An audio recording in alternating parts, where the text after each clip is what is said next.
One of America's most turbulent decades, both on screen and off screen, the 1960s represented not just the turn of new Hollywood cinema, but the death of the studio system and the rise of independent filmmakers. We're down to our last couple of decades, but the 1960s still brought in a lot of great films, many of which still stand as greats today. Let's get started with the latest entry in this series, where we expand the Best Picture list to 10 nominees each year throughout the 1960s.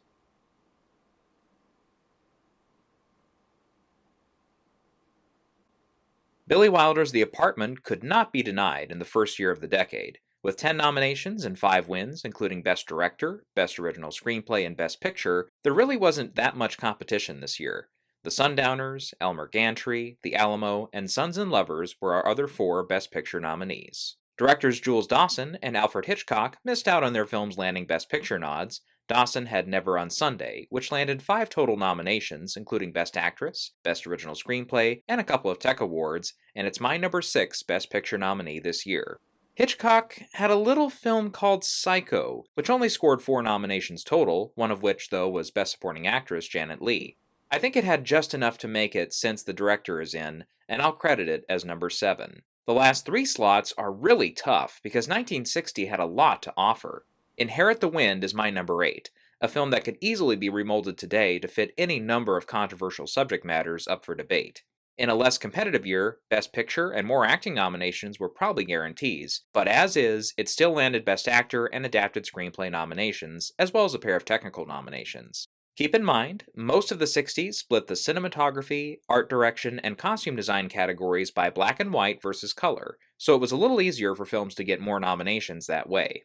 Number 9 for me is Peppy, which earned an impressive 7 nominations, though all of them were in tech categories. Let's also remember, musicals were much more popular back then, so again, a lot of these films could rack up a bunch of nominations. 4 films are fighting for my 10th slot: Butterfield 8, Sunrise at Campobello, Spartacus, and Exodus. Butterfield 8 did earn Elizabeth Taylor her first Oscar win, but it only otherwise scored in the cinematography category, so I'll scratch that one.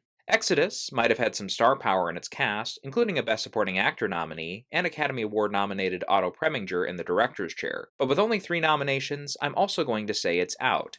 Sunrise at Campobello did earn 4 nominations, one of which was for Best Actress, but that one I'm also going to say is out. I'm giving it to Stanley Kubrick, who hadn't quite gotten the auteur status as of yet, but with it winning 4 of its 6 Oscar nominations, including one for Peter Ustinov in Supporting Actor, and it being included in the film editing category, I'll list it.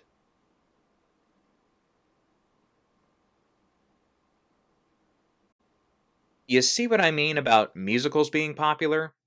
Don't worry, West Side Story is one of the better ones. While it did tie Judgment at Nuremberg for most nominations at 11 apiece, West Side Story did take home 10 Academy Awards. As a matter of fact, its only loss was Adapted Screenplay, which went to Nuremberg. For West Side's wins, it swept the supporting acting races, won Best Director and Best Picture just in the top categories alone. Nuremberg also took Best Actor for one of its 2 nominees, Maximilian Schell. Fanny, The Hustler, and The Guns of Navarone filled out the lineup for Best Picture. Federico Fellini earned his first nomination for Best Director this year with La Dolce Vita, which also had a nomination for Original Screenplay and a couple of tech nominations. I think it's easily our number 6, and the only non-Best Picture nominee to land a directing slot. Next up is Breakfast at Tiffany's, which earned 5 nominations, including Best Actress, Adapted Screenplay, and a few techs. Summer and Smoke is also an easy get for Best Picture this year, matching La Dolce Vita's number of nominations, and it did get 2 acting nominees and a couple techs. Number 9 is The Children's Hour, from previous Best Picture winner William Wyler, and starring Audrey Hepburn, who herself was nominated that same year in Breakfast at Tiffany's. Children's Hour earned 5 nominations, including Best Supporting Actress for Faye Bainter. My final pick is the epic El Cid. While it did only earn 3 nominations, it does star Charlton Heston, and let's not forget back in these days, stars could really drive films. I was close to picking Splendor in the Grass, our winner that year for Best Original Screenplay, which also picked up a nomination for Natalie Wood's leading performance, but I'm going to leave it out by a small margin.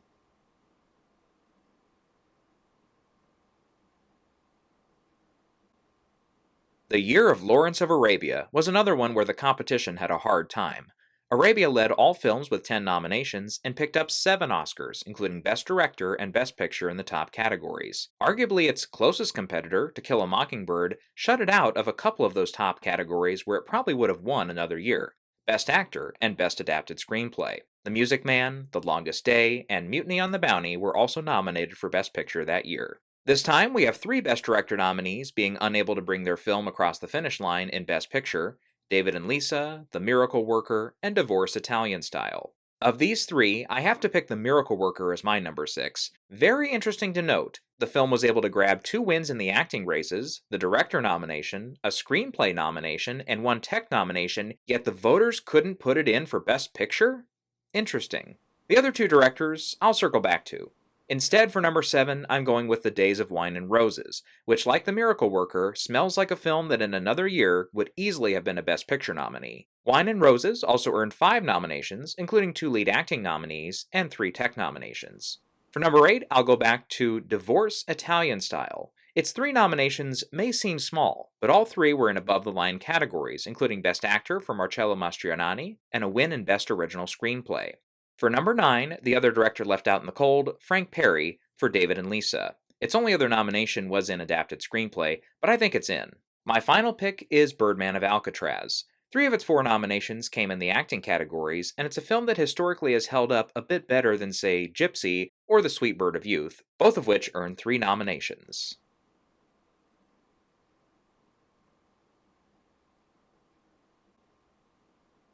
A lot of people are down on Tom Jones, our Best Picture winner from 1963, but it led the field that year with 10 nominations. Cleopatra wasn't far behind with 9 nominations, and both films went home with 4 awards. Cleopatra had to settle for all wins in the tech categories, but Tom Jones picked up Adapted Screenplay, Director, and Picture in the top 8 categories. Not to mention it also earned an impressive 5 acting nominations. How the West Was Won, America, America, and Lilies of the Field were our other 3 Best Picture nominees. Weirdly, like the year before, we are stuck with 3 directors whose films couldn't crack Best Picture: The Cardinal, 8½, and HUD. HUD, like Miracle Worker, also won 2 acting categories, landed the director nod, another acting nomination for lead Paul Newman, another nod for its screenplay, and 2 tech categories, but the voters left it out of Best Picture. I'm starting to feel like this is another case of Close Encounters, Philadelphia, and The Dark Knight. This might be one of our undeniables, and it's my clear number 6. Fellini's 8½, is my number 7. It did win in foreign language film and a couple of tech nods, and an original screenplay nod in addition to its Fellini nomination.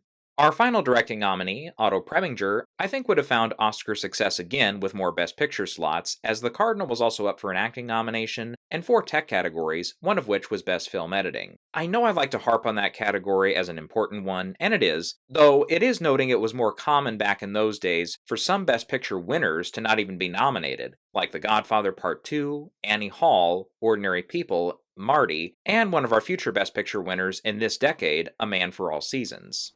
For number 9, I'll go with Irma la Douce. While it only landed 3 nominations, it's another Billy Wilder production, so I see it fitting in. And my 10th slot is also based on who made the film, Stanley Kramer's It's a Mad, Mad, Mad, Mad World.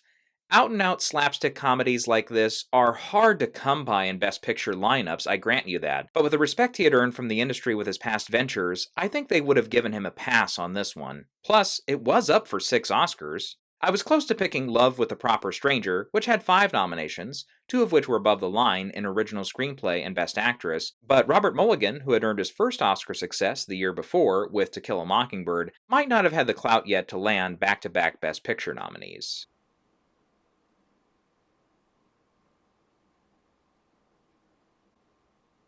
Another year some Oscar historians may call a blah year, it was a battle of musicals in 1964, My Fair Lady versus Mary Poppins. The 2 films combined for 25 nominations and 13 wins. Poppins might have won the battle for most nominations at 13, just edging out Beckett and My Fair Lady, both of which landed 12, but My Fair Lady won the war and took home 8 Oscars, including Best Actor, Best Director, and Best Picture.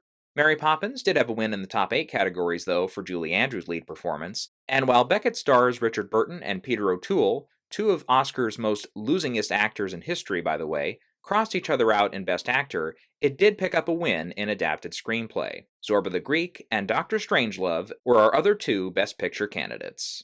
This was only the second time since the Academy switched to a 5-film Best Picture format that all 5 Best Picture nominees lined up with Best Director, the only other time being in 1958.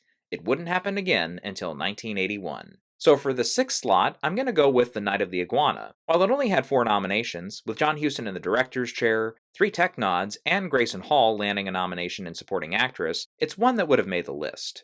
Number 7 for me is The Unsinkable Molly Brown. Sure, why not throw another musical in there?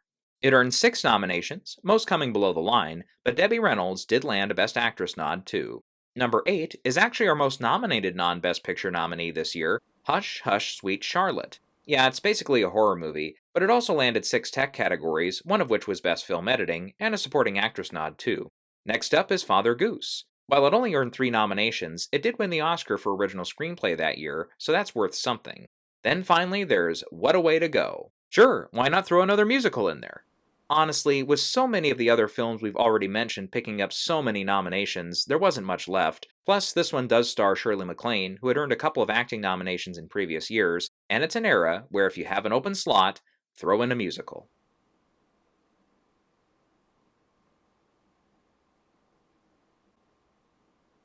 Yep, more musical action for you.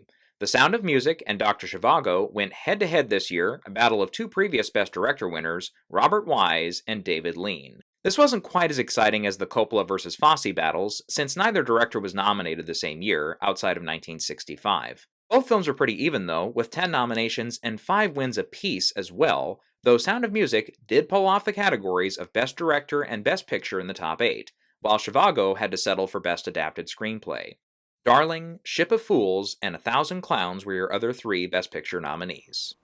William Wyler, a 3-time Best Director winner, was also nominated this year for The Collector, earning his 12th overall nomination, and his final one, I might add. The film was not nominated for Best Picture, but it did pick up another 2 nominations in Best Actress and Adapted Screenplay, so I easily see it being number 6. The other non-Best Picture nominee in the directing category was Hiroshi Teshigahara for Woman in the Dunes.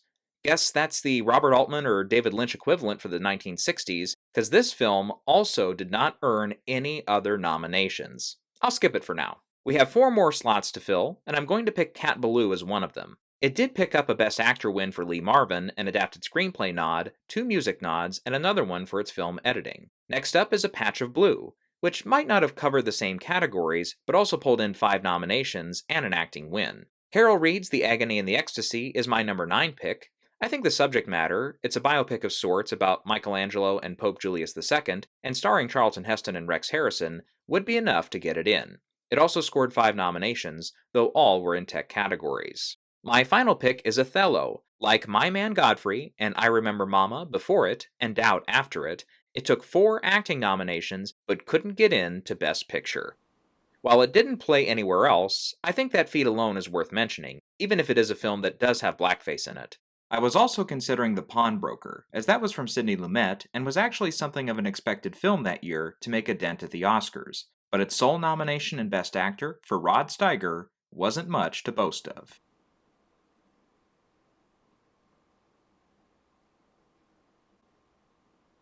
While 1966 was the year of A Man for All Seasons winning the night, taking home 6 Oscars, including Best Director, Best Actor, Best Adapted Screenplay, and Best Picture, Who's Afraid of Virginia Woolf actually led the nominations with 13. It did pick up wins in the 2 female acting categories and won 3 tech prizes too.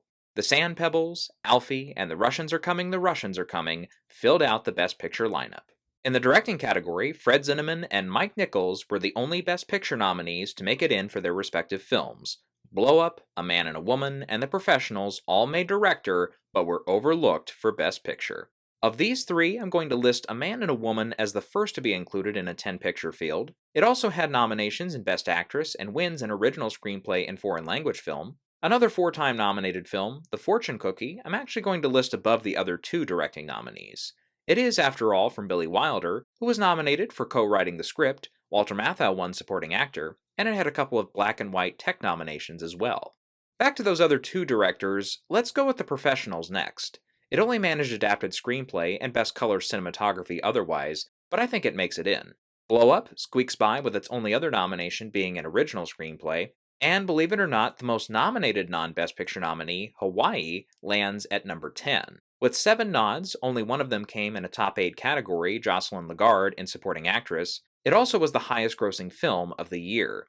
I am leaving off Georgia Girl, a four-time nominee, though. While it did have a couple of acting nominations, the rest came from tech categories, and I think it would have just missed.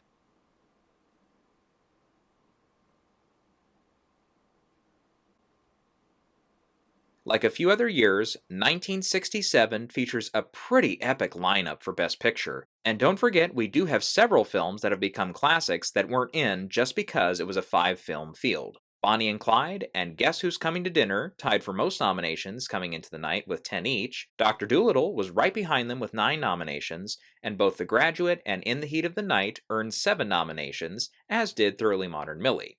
The big film that night, though, as it turned out, was In the Heat of the Night, which won 5 of its 7 bids, including Best Actor, Best Adapted Screenplay, and Best Picture. Each Best Picture nominee, though, did take something home.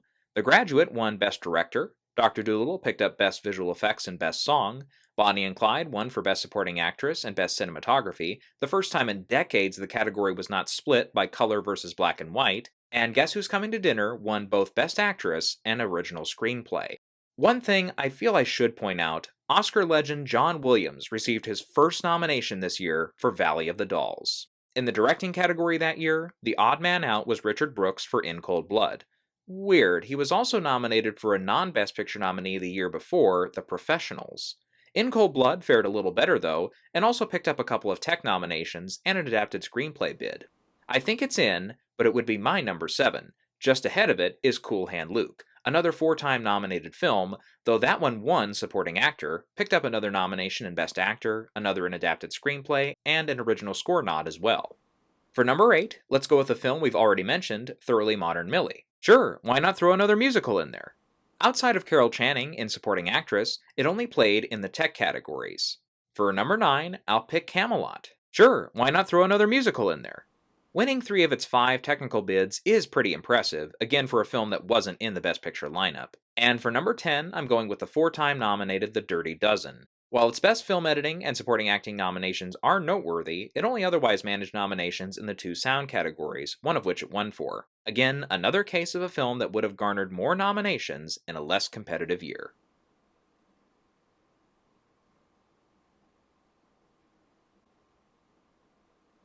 Getting close to the end of the decade, we had one more musical take home Best Picture, Oliver.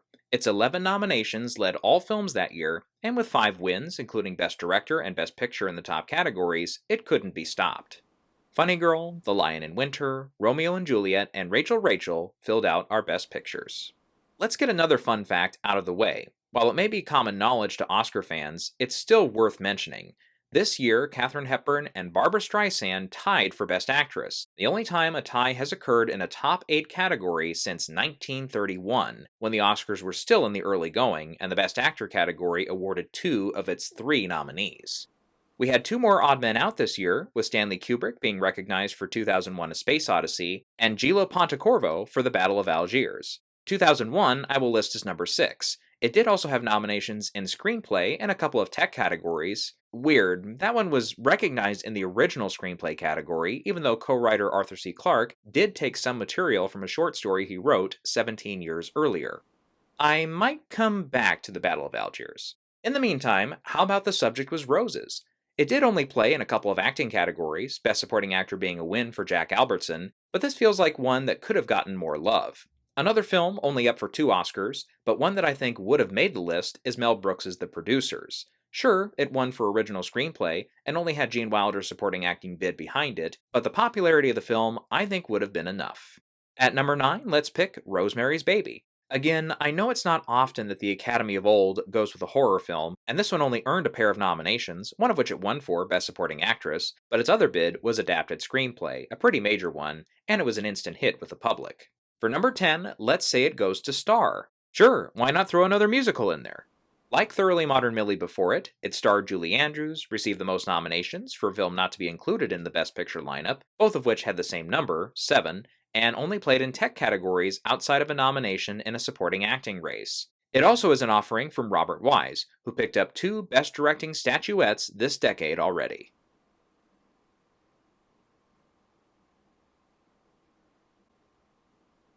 The final year of the decade saw its first and only X-rated winner, Midnight Cowboy. The film took Best Director, Best Adapted Screenplay, and Best Picture, but nothing else. It also tied for third for most nominations that year with Hello Dolly and Butch Cassidy and the Sundance Kid. Anne of the Thousand Days was our most nominated film that night with 10, but only one for its costume design. They Shoot Horses, Don't They? Also came in above those three Best Picture nominees with 9 nominations. More on that film in a minute. Butch and Sundance took home the most Oscars that night at 4, though its only top category win was for Original Screenplay. Hello Dolly took home 3 tech prizes as well. Z was our final Best Picture nominee. So, for They Shoot Horses, Don't They? What the hell did this film do wrong? It landed 9 nominations, including Best Director, 3 acting categories, it won for Best Supporting Actor, by the way, an Adapted Screenplay nod, and 4 tech nods, one of which was for Best Film Editing. Undeniably, this would be nominee number 6. Alice's Restaurant was another Best Director nominee, not to land Best Picture, but like Woman in the Dunes, this one had no other support, so I'm going to say no to it being in the lineup, even with 10 nominees. A more popular film, the 4-time nominated Bob and Carol and Ted and Alice, I will name as number 7. It had 2 acting nominations, an original screenplay bid, and was also up for its cinematography. Number 8 is Easy Rider. While it only earned nominations for Jack Nicholson and its screenplay, I think the popularity of the film would have pushed it over the edge. Marooned is my number 9. It did only earn 3 nominations, all in tech categories, but with John Sturges in the director's chair and starring the president of the Academy at the time, Gregory Peck, that couldn't have hurt. Number 10 for me is The Sterile Cuckoo. While it only landed the song and actress categories, it did come from Alan J. Pakula, a previous nominee for producing To Kill a Mockingbird, and he did go on to have a fabulous directing career.